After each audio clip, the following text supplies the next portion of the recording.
Good evening, everyone. I'm PJ Powers, Timeline's artistic director, and it's my honor to welcome you to this special event. As we begin tonight, on behalf of Timeline, I'd like to offer this acknowledgement. We recognize that Timeline Theater sits on the native land of the people of the Council of Three Fires, including the Ojibwe, Potawatomi, and Odawa.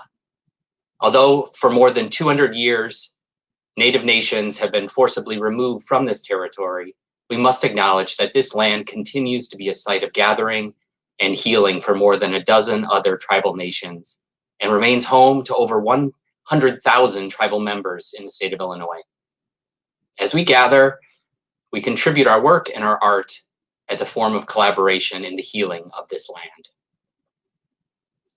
Tonight, as we try to create a new type of theatrical magic amidst a pandemic, we are coming to you live from Timeline's brand new, very high-tech virtual studios, also known as our respective homes and apartments, but hopefully still conveying the type of heart, approachability, and spirit of community that we've tried to infuse throughout Timeline for the past 23 years, when we are actually able to join together in the same room.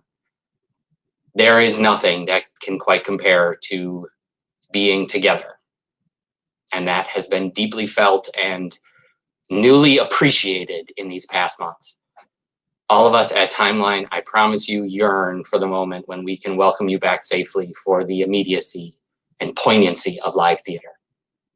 And even more specifically, we cannot wait to fully introduce you to a brand new piece of art that is as stirring as it is beautiful, as resonant and timely as it is timeless. Tonight, you'll get a bit of that very thing with a window into the world of and the process behind Tyla Abercrumbie's remarkable play, Relentless. Timeline's mission is about looking through the lens of the past to reveal new perspective or deeper insight about how we arrived at where we are today. We strive to be a place for learning, sharing, and relating, informing how we view tomorrow and how we move forward together, especially in times when we might be struggling to find that lighted path. Relentless is a full embodiment of that Timeline mission. So I am delighted to welcome you tonight, along with an incredible group of artists and thought leaders who will inspire us through their art and conversation. So it's my honor to hand things off to our moderator for this evening, Khalid Long. Take it away, Khalid. Good evening and welcome to Timeline Theater. My name is Khalid Long and I am the dramaturg for Timeline's production of Relentless by Tyla Abercrumbie. Tonight, we would like to share a little taste of Tyla's play, which was meant to end our 2020 season, but due to the pandemic was postponed to a future date. Throughout this evening's event, you will hear from Tyla about why she wrote the play and what it means to the world today.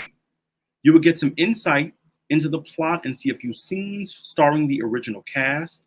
Following that, we will have a discussion with Tyla, our director, Ron OJ Parson, and our special guest panelist, Dr. Ladonna L Forsgren from the University of Notre Dame. Finally, we will get to engage with some questions from the audience. So if you find yourself with a question or a comment, please share it in the YouTube chat section, and we will try to get it answered. We're planning for our time together to end around 8:30 p.m. tonight. We've named this event The Journey from the Black Victorian to Black Lives Matter. There is an urgency to Relentless right now, for it examines the plight of African Americans during the early part of the 20th century, and some of those issues are still prevalent today. And here to tell us a little bit more about her play, which she wrote as part of Timeline's Playwrights Collective, is Timeline company member Tyla Abercrumbie. Hello, everyone that's watching. I am crazy nervous, as if I am going on stage in theater right now. So bear with me. And I'm also very happy that you guys who have taken time to join us. So I am Tyla Abercrumbie, the playwright of Relentless. And I thank you all for joining us. I know there is much, much, much you can be doing with your valuable time. And I know that Zoom fatigue is real. We all got it. And so I really am grateful that you are lending us an ear. Thank you, Shakespeare. I'll get right to it. Relentless. I'm newly glasses, so, y'all know, whoever know me know I gotta be real personable. Relentless at its core is a story about family, loss, love, and revolution, with a backdrop that is pretty much a mirror image of today, sadly. The war has just ended in 1918. Racial tensions are high. The influenza virus, also known as the Spanish flu, has ravaged the country. The suffragettes movement is making tremendous progress for women's rights. Red Summer will explode in a matter of weeks, and prohibition is less than a year away. Much needed change is, for me, on a collision course with rage, which is much like today. Relentless is a play about the Black Victorians, affluent, highly educated, well-traveled, well-read. Their colleagues and associates and peers and friends are doctors, nurses, lawyers, educators, activists, entrepreneurs, novelists, artists, and inventors of the time. So we began our play, Relentless, in Philadelphia, 1919, early summer. The time is mid-evening in the home of the late Annabelle Lee Covington, mother to two sisters, Janet and Annelle. Janet, the elder, she is single, a nurse, very independent and headstrong. Annelle, the younger sister, is a socialite, somewhat delicate, married to Marcus, a doctor. Janet and Annelle are handling the sudden death of their mother from the influenza virus quite differently. Annelle is anxious to disguise sadness with happiness by hosting a night out on the town, while Janet is desperate to continue the conversation she can no longer have with her mother and her best friend by slowly and methodically packing away her things. It has been 28 emotionally wrought days and evenings. Tonight is supposed to be a much needed break for an evening of fun when, by pure coincidence, Janet stumbles across their late mother's secretly kept private diaries dating back some 50 plus years.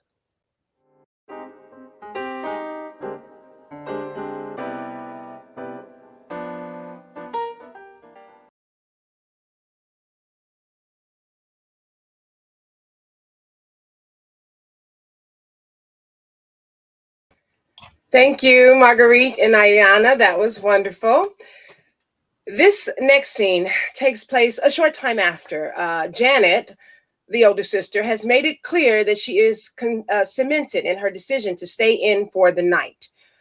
Reluctantly, Annelle, the younger sister, who has always feared the unknown, at first stands firm, and she will not betray her mother's privacy. But when Janet reassures her younger sister that all is well, together they select one of the diaries. They sit as children might, expecting something riddled with abundant peril, neighbored to the excitement one often finds in a Christmas tale. Annelle leaned in and quiet. Janet reads aloud.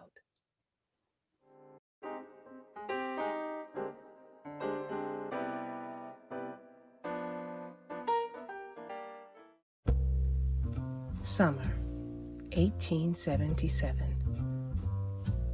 My freedom has come at a great price.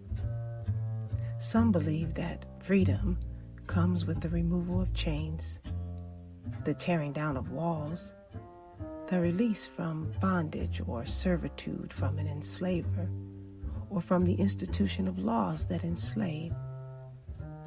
But my freedom, I'm afraid, will only come from the ink I put to this paper and leave betwixt the leather folds of this book.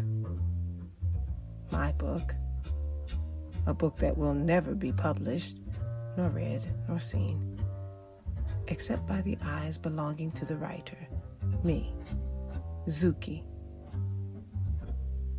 I am Zuki, This I know.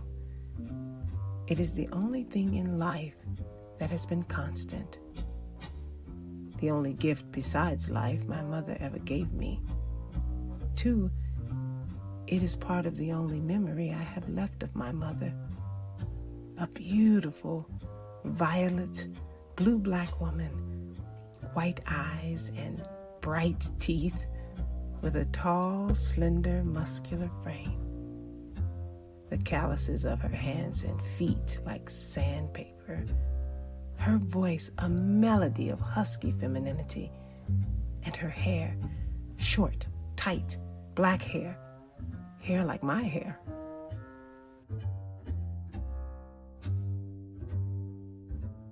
My mother, teaching me how to say my name, my real name, the name she gave me, Zuki.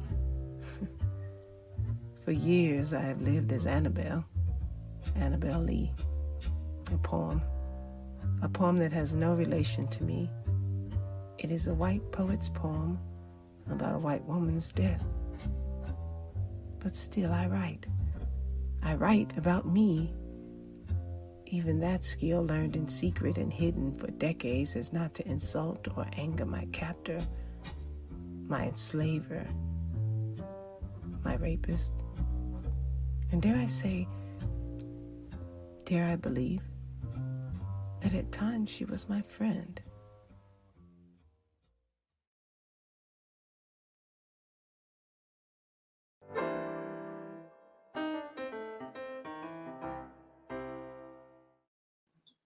In his seminal work published in 1903, The Souls of Black Folk, sociologist, historian, and activist W.E.B. Du Bois wrote, "The problem of the 20th century is the problem of the color line."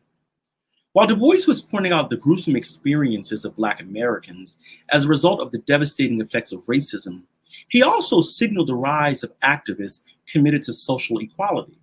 As such, the first quarter of the 20th century witnessed both an upheaval in racial tensions, as well as a surge in, to quote Professor Glenn C. Lowry, enlightened legislation, courageous leadership, and greater progress than many Americans thought possible. One of the first major events to mark a change in racial dynamics during the early part of the 20th century was World War I. While over 350,000 African Americans served in World War I as an effort to illustrate their patriotic duties with the hope that it would aid in their quest for equal rights on American soil, Black soldiers returned home to the mayhem of racial violence. Lynchings continued, poverty was rising, housing discrimination remained. And as a result of racial disparities and legalized separation, Black Americans suffered greatly with regards to healthcare. For example, during the 1918 influenza pandemic, Black Americans were dying at disproportionate rates. Even with great dismay, however, Black Americans found ways to resist oppression and forge ahead by taking flight in the Great Migration and moving beyond the confounds of the South to seek out economic opportunities in major cities such as Philadelphia and Chicago. While Blacks were making headway in their new cities, the angst of white people unfortunately grew and the racial tensions increased. The Red Summer of 1919, for example, refers to the months between April and November when an outbreak of vicious riots and massacres occurred in major cities including Elaine, Arkansas, Chicago, Illinois, and Washington, D.C. A 4-day riot took place in Washington, D.C., for example, after a rumor that a group of Black men assaulted a white woman, which impelled white mobs made up of mostly off-duty sailors and recently discharged Army veterans to incite violence on African-American neighborhoods and onlookers on the street. On July 27th in Chicago, a riot erupted after a Black teenager drowned as a result of being hit with stones while drifting into the whites-only portion of the beach. The casualty from the Chicago riots included 38 deaths, over 500 injuries, and about 1,000 Black families made homeless due to African-American neighborhoods being destroyed by fire. As the 19th century was coming to a close, Black women began to organize themselves into clubs as a result of being disenfranchised and, in some cases, left out of the clubs originated by white women leading the women's suffrage movement, which was aimed at fighting for the right of women to vote. For instance, in 1896, the National League of Colored Women and the National Federation of Afro-American Women joined together to form the National Association of Colored Women. At the helm of the association and its first president was Mary Church Terrell, an educator and activist. While voting was a major issue for Black club women, their primary goal was to fight for social justice for all Black people. One example includes the journalist and organizer of the Alpha Suffrage Club, Ida B. Wells, and her anti-lynching crusade. Other Black women leaders of the suffrage movement includes Anna Julia Cooper, Janie Porter Barrett, and Mary Talbot, among others. Hello and welcome back again. I hope you're leaning in. There's more, there's much more, and we can in no way show you everything we want you to see. But to keep the ball rolling, though Janet did not go out to socialize, the party did return home to her, as most parties do. You've been there. She has met the very successful Franklin, who brought wine made in the winery he owns. Annelle and Marcus returned from dinner very jubilant, and the remainder of that evening, though entertaining, became very emotional and tremendously revealing by all. Now, we take a giant leap at this point and bring you into the folds of Act 2. The afternoon is well on its way. Marcus, Annelle's husband, has slept in. But he's up now. He makes his way to the kitchen, stopping only to pick up one of the diaries to haphazardly read through with his morning coffee. In his innocence, he sets in motion an avalanche. Annelle descends the steps just as Marcus exits the kitchen, holding the diary and his coffee. He sees her, she sees him.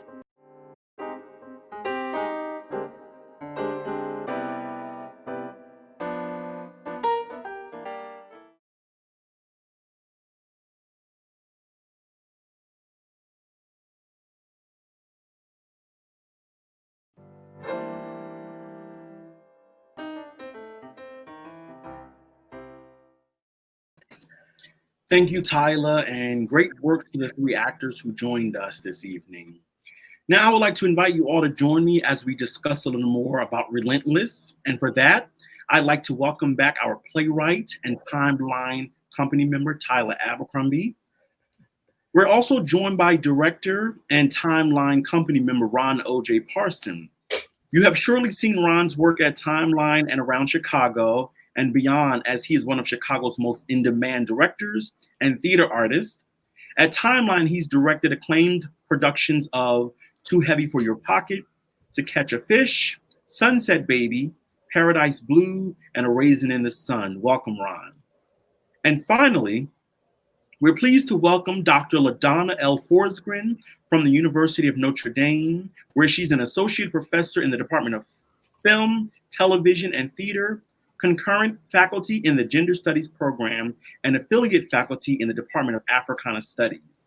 Ladonna specializes in African American theater and performance, feminist theories, dramaturgy, and Black liberation struggle, and her books include In Search of Our Warrior Mothers, Women Dramatists of the Black Arts Movement. Welcome to all of you. Hello. Hello, hello. Thank you. So I've got some questions to spark our conversation for the evening, and we have some times for the chat. And just a reminder to those out there who are watching, there will be a chance for our panel to respond to you. So please feel free to share any questions that you have in the YouTube chat section as we go, and we will save some time for Q&A in just a little bit. So let's get started. And Tyla, I'm going to start with you with my question. So often playwrights are asked, why did you write this play? And so I want to shift that question just a little bit. And I want to ask, for who did you write this play? Wow, that is a question I have not thought about. I mean, it's there, it's inside the work, but I hadn't thought about it. I wrote this play for it actually has a journey that's a train. And I think that first it started when it was born in me. I wrote it because I loved the Harlem Renaissance period. And in studying that, I had to go backward and I found this period as a girl. And I just was always interested as an actor in playing these types of roles. But of course, you know, as a Black woman actor, you were not given this type of opportunity to be in the beautiful Victorian clothes and have all of the mannerisms. You're always, you know, kicked to the back or, you know, made or whatever. And so that's kind of where it began. And then I realized that, no, I don't need this information because I know about it. I've read it. I've looked it up. And once I was being draped by a young lady while I was doing a play in Florida, and she said to me, she was a white young lady, while I admired the renderings of this wonderful costumer, Virgil Johnson, and it was for a Victorian piece, I said, oh, you know, I always had dreamed of wearing those costumes as an actor. And she said, oh, but you weren't around then. And I was like, what the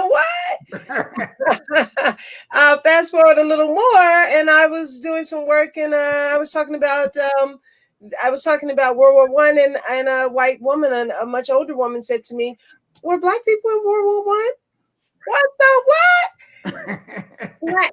Anyway, so I realized that I didn't need to write this piece for me to answer your question. First, I needed to write it for all these white folks out here that didn't know that we existed in this period. And that came from the, you know, that tight spot for me, right? The tight spot inside of you.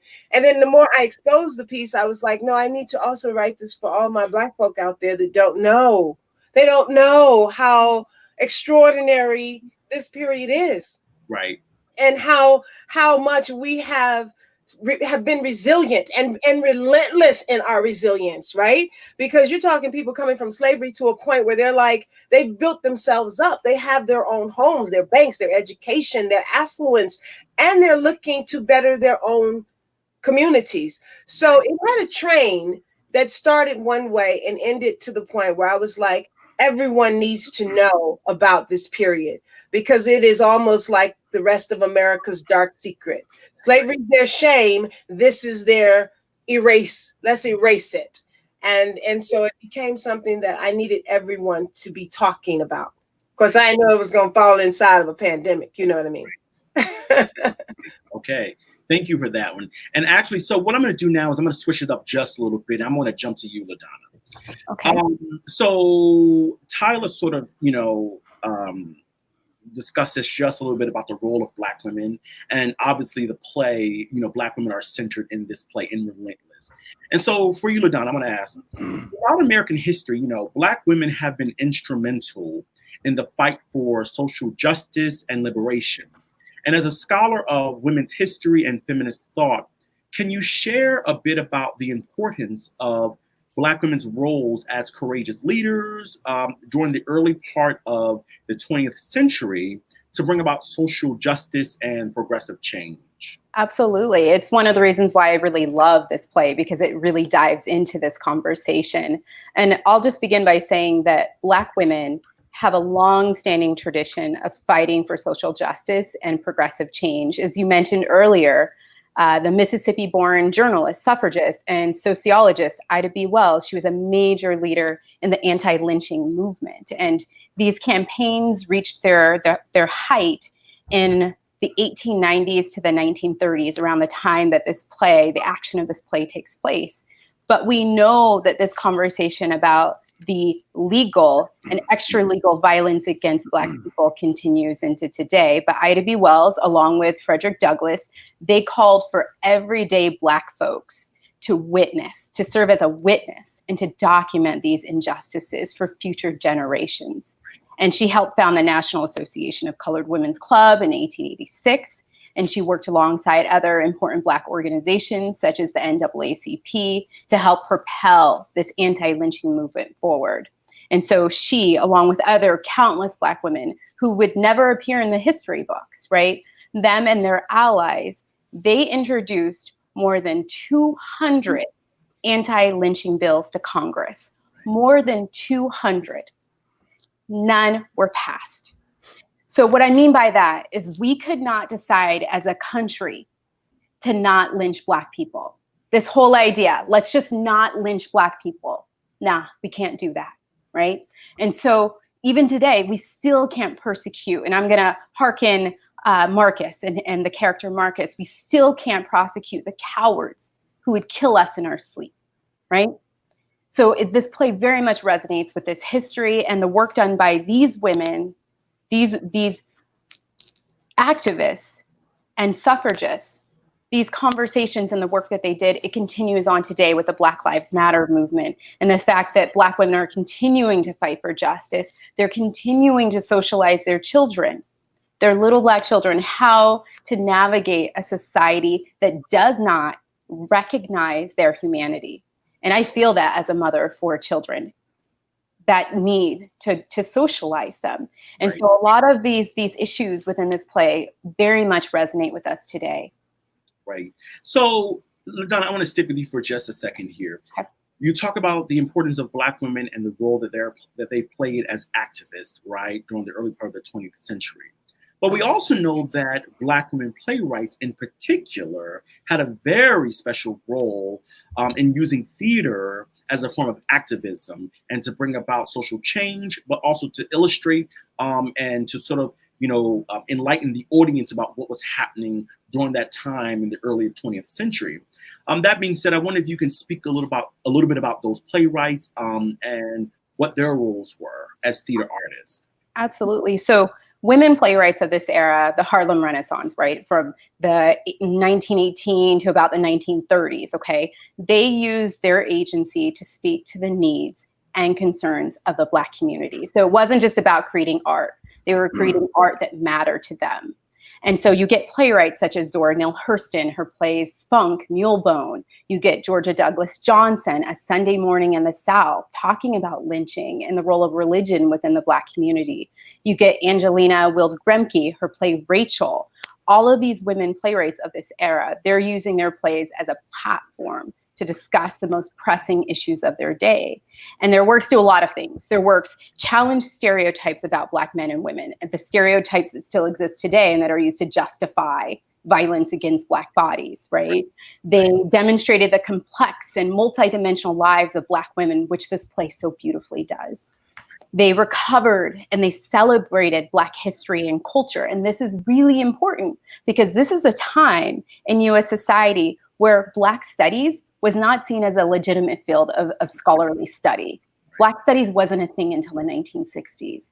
And so theater served a purpose, and they were able to bring new awareness to systemic racism and how it's manifested through the act of terrorism known as lynching.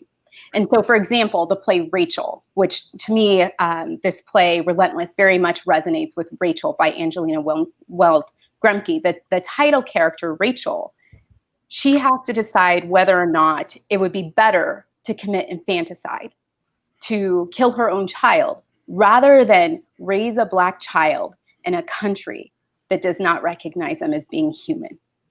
So for her, she struggles with this, that she would rather have this child die than have it be murdered at the hands of white vigilantes. And it's a painful play.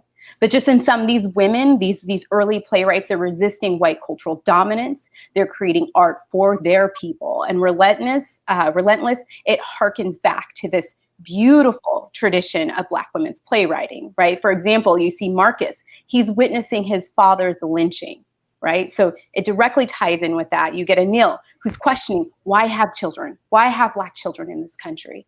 And so I would say that this play very much engages with a long Black liberation struggle, and it's an incredible play, and I cannot wait to see it fully realized. I thought tonight was beautiful, and I look forward to seeing the next steps of this play. Right. Thank you, Ladonna. And I think, Ladonna, to your point, then one could argue that Tyla with Relentless certainly falls into the genealogy of Black women playwrights using theater as a sort of medium or platform to, you know, bring about social change, right? Or at the very least to enlighten audiences about what's happening past and present. Absolutely. Yes. So with that, I'm actually going to turn to you, Ron, just a little bit. I think that you. I could just listen to Ladonna all I day. know, right? You don't need me. Well, at least, Ron, let me ask you one question, right? Let me get you in just a little bit. And I was, as I was getting ready to say, I think you and we both got the notes about the hats tonight. So, Ron, you know, you've directed countless plays by playwrights whose legacies have really shaped the ways in which we view theater, right? And I think to Tyla's point, and as well to Ladonna's comments, right, about using theater as a space, you know, to bring about social change, or at the very least to illustrate what's happening, you've directed many productions that do just that, right? From Lorraine Hansberry's work to August Wilson, from Lynn Nottage to Dominique Morisseau. And so I want to ask, Relentless, where does Relentless fit within the canon of American theater? Well, as Ladonna would probably agree with me, right up there with the rest of those. Right. You know, and I would have to mention also some playwrights that don't get mentioned a lot. This is great. Like I directed plays by P.J. Gibson. And and go back even further to Eulalie Spence, who was a writer way back before any of this. So, and I always felt that way, that you know, a lot of people know about Adrian Kennedy, but you know, there were so many others that, you know, for real, the essence of those pieces has been in my blood ever since I started directing as a kid. Right. So yes, the fact that you bring that up is because this fits right in there, because to be honest, I've never directed a play of this period. You know, Harlem Renaissance and things like that, the 30s, the 20s, but not like 1918, 19, because that is a period that we don't hear about.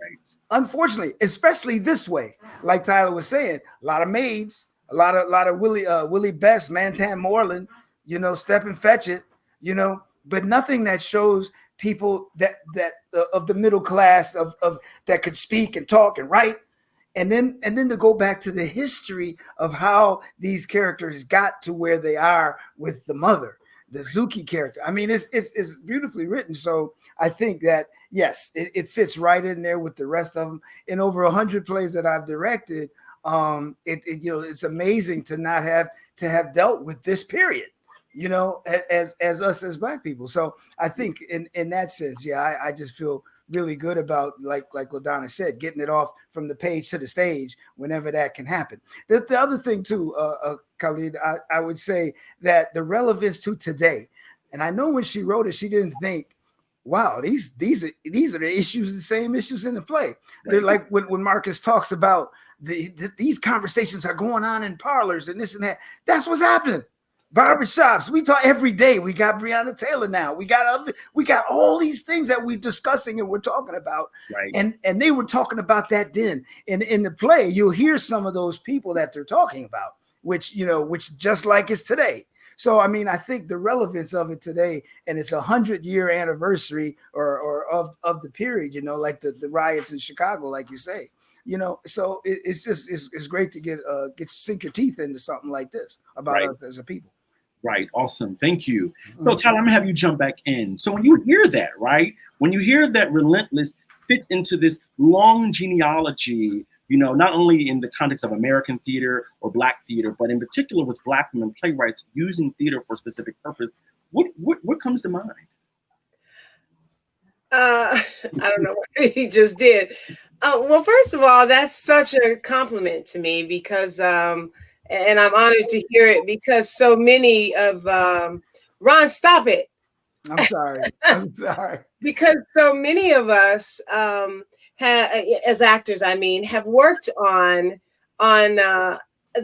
those playwrights' work, and to be thought of as, you know, in there with them is just I'm very honored to have anyone say that. So thank you. What is great about Relentless for me is it's been so close to me my entire life, not relentless in the sense of how it has unfolded, but I so love our history as Black folk. And I think in some of the conversations I've had with people of late, they've said things like, "Oh, producers, directors, and writers, I don't want to see another slave play." And I always feel like, well, that's because you're tired of you're making that position, you're taking that position, in my opinion, based off of shame, right, and based off of this the lack of knowledge of what that period has created for who you are today, right? And so for me, I've always been empowered by the slave experience or tragedy, and so that's why I say this play has lived with me for so long. But it's a period that's been missing, even by those lovely playwrights that we mentioned. There is this the same issues, which is what Relentless is talking about, what we're living today, the same issues, but it's dressed so differently in the way it's given. And so I specifically wanted to dress it this way, because the story really isn't new. As Ladonna said, the injustices and the refusal to sign laws that says you can't lynch, you can't just do what you want with our bodies. That has been a fight for a very long time. But this period is so just covered over. And what's important about that is that it explains so much. You know what I mean? We didn't just go from slavery to civil rights to Obama. Those are the three periods we're allowed. And as if there was nothing else that we did, and that someone like the young lady or the older lady that I talked to could really say that to me with almost, it was a question, but it was a question off of something they really believed. Right. It wasn't a question off of, I thought I was wrong. It was almost like, are you sure you're writing the right thing? Because you weren't around then. Right. And so I think that I'm honored to be in that category, and I'm honored to be able to say that this play, it may not have any new ideas in it, but it has never been dressed this way. And that's what's important. And it's never been out of that period, out of a time that, and I'll say that, and then I'll yield to you, Ron. I could never in my life have predicted that we literally would have a pandemic, that we literally would have this unrest, that George Floyd would literally die in the streets. And what the audience isn't able to know at this point is that Anel references some of the people who died in the street. Literally, I like to say that I make fictional characters in actual historic events. Right. So nothing that happens in the play did not really happen. The characters may not be real. And I love that, because Ladonna pointed out too, in all of we know these people, these wonderful people like Ida B. Wells, but there were countless people who were involved that we don't have their names, we don't know them, we don't see their faces, and they weren't written about, but they were there and they were engaged, they were involved. And that's who my Relentless characters are. Yes. Yeah, I just wanted to add to that. The education that happens in this play. I like the direct plays that are educational. And this, again, a period that we don't know some of these names of these people that did things in that period. I hearken back to something Ladonna was saying about the lynching. And I remember the first time I found out about Mary Turner, and I could not believe what happened to Mary Turner like it did. And if people look that up, Google it, I don't want to go into it necessarily, but you can Google it real easy. And then finding out plays that was just one of so many, that the memorial in Montgomery, Alabama just teaches so much. So when you can find a way to educate young people about some of this period where people want to act like everything's hunky-dory now, but it isn't. But go ahead. And I also want to say that it was also really important to me to make sure that the people that they were surrounded by were the people that we know of. And so you have a friend like Latimer and Frederick Douglass and art by Meta Fuller, because sometimes I think about my own collective, right? So some of my friends will eventually be, game changers, right? Or some of them are like famous artists today.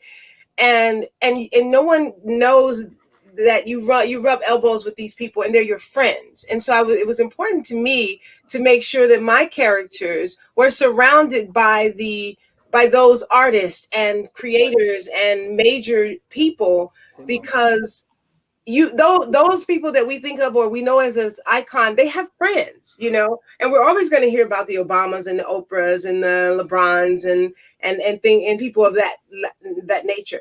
But who were their friends? And that was really important to me, to dress them with major friends who went on to become the icons we know today in 2020, Right. Mm-hmm. Yeah. Right.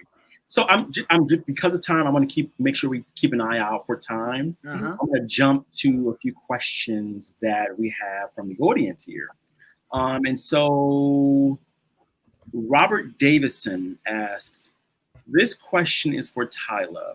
Who or what was your inspiration for the character Zuki? That's a great question, because the entire play, that it became a play, but Zuki started as a journal entry that was going to be a novel. And so my first piece of this play that showed up once I was in the Playwright Collective and working was the journal entry that we hear. And she was inspired by my imagination, I guess I would say, the world of, when we do talk about the slave mother, we have a certain way of seeing that woman, and we know all the atrocities and or have heard of them and whatever. And I just wanted to take a person that was from her perspective of what was the experience. And I had the good fortune of going down to Louisiana and seeing, going to the first African-American slave museum. Right. And I was floored by that museum. And I read some of the Library of Congress slave narratives. And that's where she kind of became an inspiration in my thoughts. She wasn't modeled off of anyone in particular, but a collective of the narratives that I read kind of built her into a body. I hope that makes sense. Yes. Okay, thank you. So, and I have another question here, and this question, I'm going to throw it to Ladonna, but I think Ron and Tyla, you also can jump in here because of your own backgrounds in theater. This question is, I lost the question. Oh, here we are. Okay. It says, thank you for such a robust conversation, and this is Marin. Could we get a list of Black female liberation playwrights in your reading list?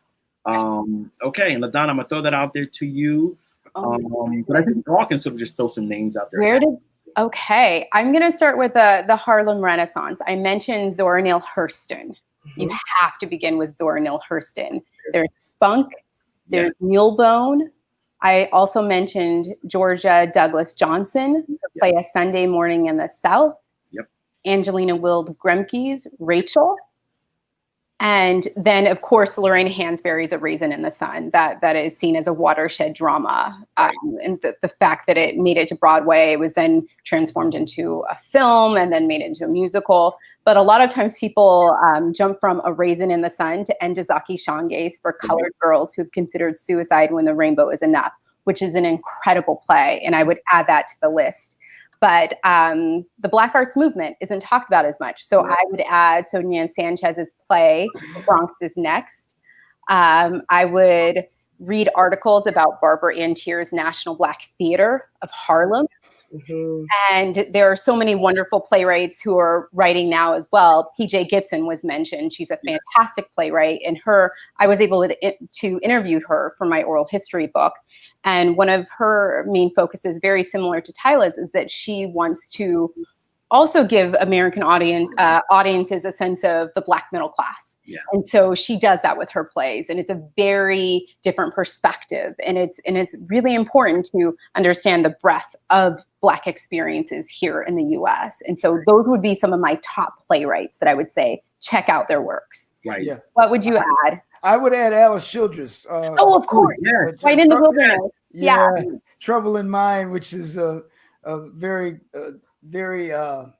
relevant play to say the word. Actually, and I know a little bit of trivia about Alice, about Trouble in Mind, because I worked with Robert Nemiroff, Lorraine, her husband, and Philip Rose was a friend of mine. He was one of the producers of the original play, and he told me the story about Alice Childress. They wanted Trouble in Mind. That group of producers wanted Trouble in Mind to go to Broadway instead of Lorraine Raisin in the Sun. And Alice, they wanted her to make all these changes, and she was like, I ain't changing nothing. And when they went to Lorraine, she okay, I'm gonna make some changes, and she made some changes, some very big changes, but she got on Broadway, and of course it became what it is today. And Alice Childress, you still think in the background this and that, but her plays were just as dynamic and powerful, you know. Yeah. And Pearl Cleage, we can't forget Pearl. No, Pearl Cleage, of course. Yeah, of course. Yes. I'm gonna throw this out there. So I teach African American theater here at Columbia College, and I just taught about the American Negro Theater yesterday, and so we spent a little time on Alice Childress, among other women to emerge out of that period, right? Cool. We also talked about Rose McGlennon, who wasn't, known as a playwright, but very instrumental in the development of Black theater in this country, and particularly around the Federal Theater Project, right? So giving kudos to Black women. I would add Mary P. Burrill. I would add her. I would add Marita Bonner, and some of the more contemporary folks. I would add Glenda Dickerson, of course, Rena Clark, Lori Carlos, of course, Susan Lori Parks, and I would add a very contemporary playwright, Christina Anderson, who is becoming one of my favorite playwrights today, who is centering queer identities, right, as a form of sort of, liberation and freedom and so forth. Yeah. I guess when I get that question about that, I want people to know about the ones that came before. Yeah, the ones way back. You're right about the contemporary ones, and those are very important. But they wouldn't be around or writing if it wasn't for those ones way back. That's how the ancestors. We always got to bring in the ancestors, right? Yes, and that's what I like to do. Yes. Well, I'm glad to hear that you're teaching that at Columbia because I can't say how often I come across young actors who have no concept of that time period with the Negro Ensemble, and how many of those actors they really admire today that came through that. And I remember, I don't know if I read it or whatever, but part of their creation was that they'd made theater because they couldn't do theater anywhere else. So they made their own theater. Yes. And it's part of what we are talking about, even still today. It's what August Wilson talked about. It's that idea of nobody's going to tell your story for you. You have not and do it justice. You have to be willing to tell your own story, and that might also mean you have to be willing to start your own theaters so that you can present the way you want. And as an actor who has gone in many a room and just tried to explain where something for a character is coming from, right? Because we're in this position where we do roles, and it wasn't written for a Black woman, but it's been thrown my Black skin, and so now I have to have the Black sensibilities, and I want to offer that up, but they're pushed away or smacked down, or it just kind of isn't what's wanted. And so it is important to have a class like that. I think it's empowering to know those things when you are out here pursuing your art. Whatever that is, Yeah. And Tyler, what you're hinting at actually, I think is really important. And that is, the development of Black theater in this country, right, particularly in America, really was about Black folks saying, I am not granted space in the major arenas. And so therefore I need to create, because I cannot live without theater, but theater is also my tool. And so creating, making space on their, through their own, on their own wills, right? Yeah. I think about, for example, one of the earliest Black women to do that is Anita Bush, right? Which early, Anita Bush, who the Anita Bush players, which later renamed themselves the Lafayette players, right? But Black women being, sort of progenitors, if you will, of the development of Black theater in this country, right? And lo and behold, let us not go outside of America and talk about the contributions of Black women and women of color right? Really sort of developed and sustained, right, the ways in which we practice theater today in this country. I have one more question from an audience member here, and Tyler, this is for you. This is a really interesting question, I think. And this is from Roman, and he asks, so does Annie ever end up reading her mother's diary? Furthermore, does she ever become a mother? Yeah, they come see the play for that. Right. Well, that's what I was going to say as well. I'm glad you want to know that. And Right. I remember while picking the scenes, I was like, oh my God, there's so much that goes on inside of this play. What do you share? And so I'm glad you asked that question. I hope that when it happens that you come and see it. Because it is important. I think it's very important. There's a character there's two other characters in the play that we don't see. And I won't tell you about you all didn't see them, but they are there. They are in the play, and they have very strong voices. And I have to say to my fellow, actors and writers and friends out there that one of the really important things for me was creating men and women that had real conversations. So it was always in creating the play, this tug of war while writing, like I'd be playing both sides. Like, well, what would I respond to that? And what do I think he would say to that? Because I wanted it to be full. I wanted each character's position to be so rich with their who they were. And so I let someone read the play, and she responded, "Oh my God, these are great men roles. Men are really gonna want to play these roles." And that made me very happy, because I was writing for the role that if I was to play it, it's like, this is what I would want to be able to say, and this is what I would want to do.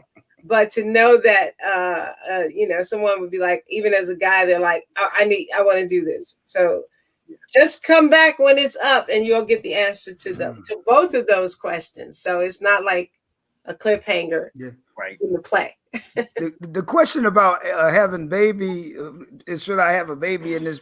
That question is asked by Black women all the time. Do I want to put a baby in this mess that we got going here? Well, the thing about that question is that Anal is asking the question, but if you look through the history too, that Black women were sterilized. They were. That illegally.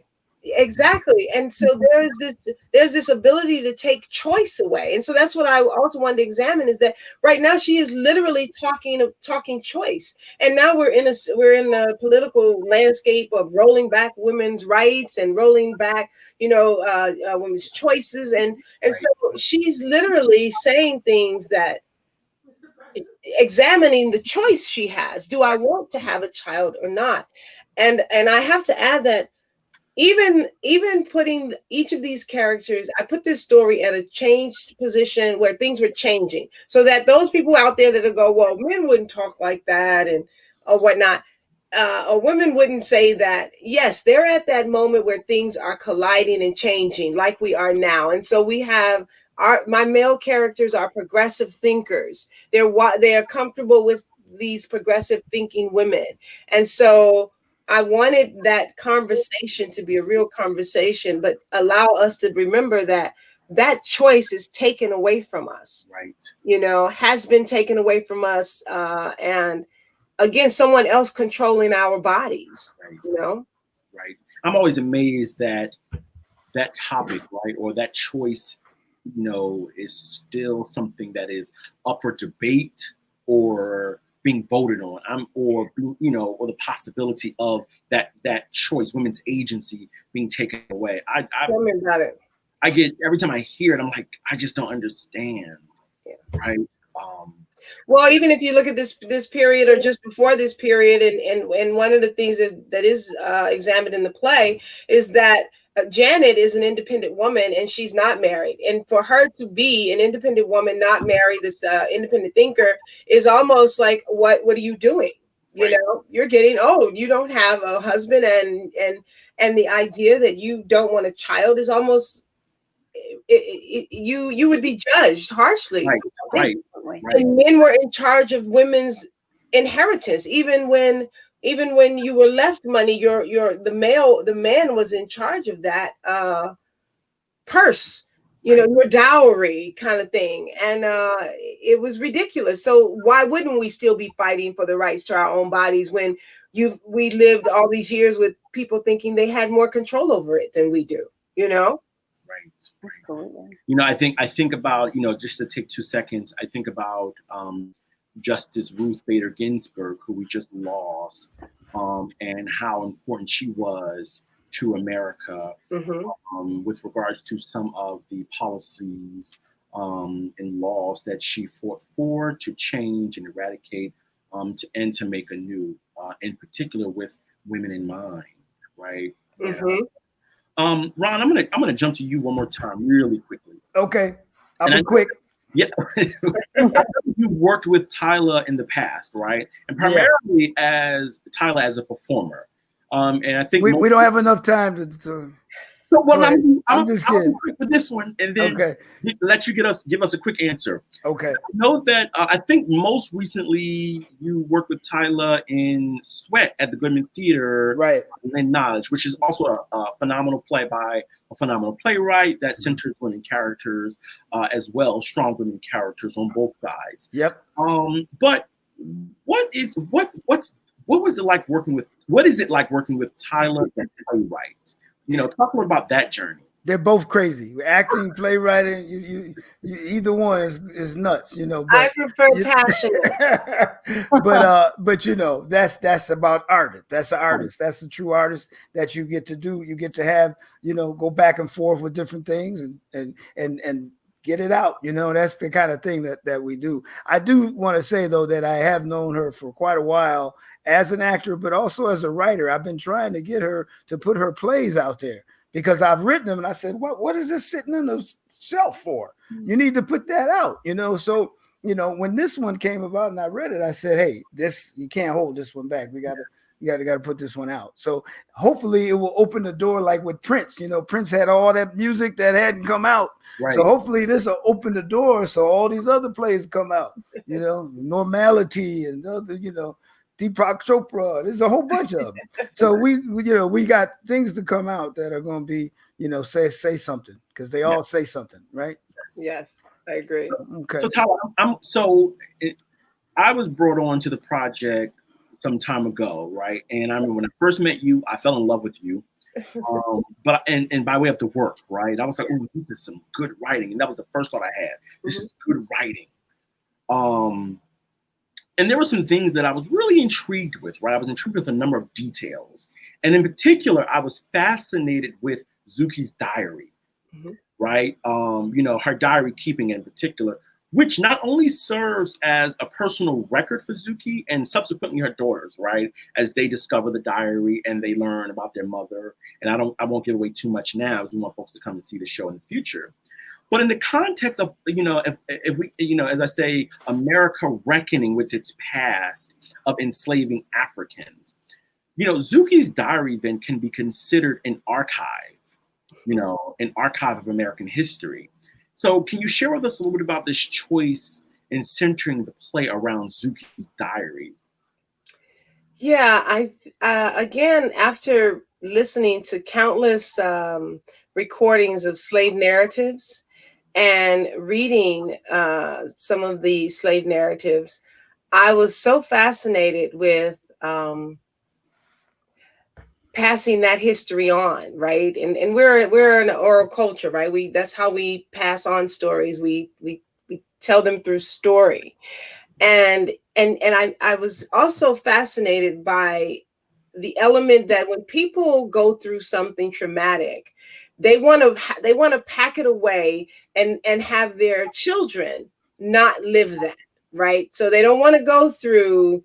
They don't want to tell you what it felt like, say, in the civil rights movement in Mississippi, and some parents just prefer to give you a better life so that you don't have to focus on that. And so I was interested in where does that person go and how do they express all of this stuff that if you carry with you, you will, as the character Nell says, go mad, you know? And that then created for me this need to, who would she talk to? This woman in the play who learned to read secretly, there's a moment in the play that deals with that makes me cry every time, and I wrote it because it's the need to one person teaches another, but you can't let anyone know you know. You know how to do these things. And so that became the documenting. How do I document in secret? And that's how Zuki learned to document from the beginning, from her mother. Tell no one, share this with no one, you could die. And so it became necessary for her to document secret, privately. Right. And I think that is where it was born, where you have to get it out. And in essence, you are, like you said, you're documenting history. Right. Because through her journals, we travel through, like you said, we travel through the experience of slavery, when bondage ended, how people viewed themselves once they were free, and yet it's being seen from this level of affluence of what is this. So I think I'm answering that question, which is, it became very important to me that that's how she learned to document her life, privately and on paper. Yes. You know? And I just want to jump in on Donna. I just wanted to jump in and just say that in addition to the compelling characters, for me, one of the most important things I walked away asking myself is, what if history were told from the perspective of a Black woman's subjectivity? And this is what this play does. It privileges our experiential knowledge. This whole idea, the sisters talking about their first steps, that's history. You're redefining what history means. And to me, that's so powerful. Wow. So powerful. Right. So thank you for writing that. Right. No, thank you. It's so true. I want to jump in here with Ladonna really quickly. And Ladonna, please do, jump in on this as well, as I know this is your area. But I think that what you're also doing with regards to Zuki's diary is that you are also, giving us what some of us may call, you're performing this idea of revisionist history, or in the sense that you are debunking the notion that folks who were enslaved, Black folks who were enslaved, were illiterate. Yes. Right? And while some of them may not necessarily had, the learned skills to read and write in the context of, as we think about reading and writing, but you're debunking the notion that they were illiterate and that they were unable to communicate outside of the verbal form. Mm-hmm. Yes. Yes. And I think that is very important here. And beautifully too, the way the writing is. I mean, you guys can't see the journals, but that's how we used to write. And we learn how to write the way the person who's teaching us. And there's a beautiful thing about it that you don't see. My mother used to write some stuff. It could be in calligraphy. I mean, it's great. Kids don't write like that no more. Well, yeah, and they've taken handwriting out of schools, or they took it out. I don't know if it's back now, but you are correct. It's not. They're typing. Oh my God, it's so sad. But you're correct in that when I looked at my mother, of course, by the time I was learning how to write, my sisters had to show me. So my handwriting is like just all kind of directions. I think they say something that says something about you when you write in different directions.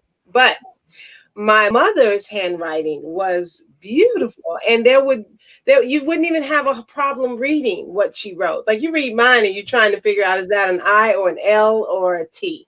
Right. But hers was so beautiful.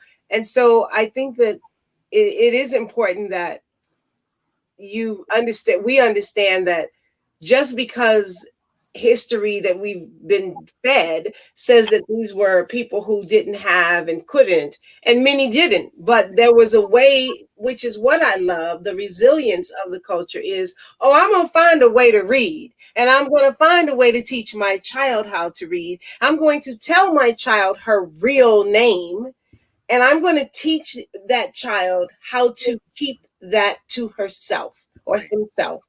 And we have had to work in this kind of quiet, stealing away to do these things our whole lives. And it's why, which also, the audience can't see, but I named each chapter after a play or a writer's presentation, rather it was poetry or whatever, So each chapter is named, say, No Place to Be Somebody. Right. Because what that says for me is these stories have already been told and they're continuing to be told, right? So I'm saying it from this relentless position, but the person who wrote Gordon, who wrote No Place to Be Somebody, was saying the same thing. When Margaret Taylor Burroughs wrote the piece, What Shall I Tell My Children Who Are Black? She was saying the same thing. We wear the mask, which is what is one of the chapters. That's a piece that's exactly what we do, right? Wear these masks. And so in honor of them, If We Must Die. If We Must Die is one of my favorite poems. Mm-hmm. And so that says something to me as an artist, that I have read all of these beautiful writers, and still I know that as a Black person, we're grappling with the things they were saying. Look, listen, this is a problem. This is the voice, and this is how we sound and how we are. And yet we still have to go with, we wear the mask. Right now we are in this level of if we must die. It's repeating itself. You know what I mean? Mm-hmm. Because of time, Tyla, I'm going to ask one last question, and I'm going to throw it your way. And that is this. And I'm actually going to harken back to an earlier question posed by Robert Davison, which I actually just learned. I had a ping come up on my laptop. That is actually my husband. Thanks for watching. Thanks for the question as well. So, Zuki. Does Zuki get her own play in the future? I'm glad you asked that question, because I've never asked Tyla this question before. This is like never. Because in creating and building all the research for the play, I have a whole group of stories that I still want to tell, right? So I'm like, oh my God, this is not one piece. This is a trilogy of pieces, right? And characters that I am like, I got all this stuff on them. I need to share it. Do you know what I'm saying? Yeah. So I would say, yeah, look for Zuki to come back into your life. And I would say the lobby display is going to be great, because it's going to have a lot of information about all of these people that you hear in the play and future plays and all of that. It's great. And I just want to say one thing before you sign off. I know that was the last question, but I have to do this one thing, and that is to say thank you to the person who sponsored tonight for me for Timeline, which is Doug Bradbury. Is a great supporter of theater and Relentless. He's been a part of the hearing the story about Relentless since I said, oh, I'm writing a play. And so I really appreciate him, donating and being a part of this night. Yes, thank you. So we are now at time. And so I want to first and foremost thank everyone who participated in making tonight happen. Give a virtual round of applause. I want to thank you all out there watching for joining us tonight. And I'm going to ask that you please visit timelinetheater.com for more information about other programming related to Relentless happening next week. And also everything that Timeline Theater has coming up. We truly appreciate your time and support this evening. And we want to wish you all a wonderful night. Stay safe.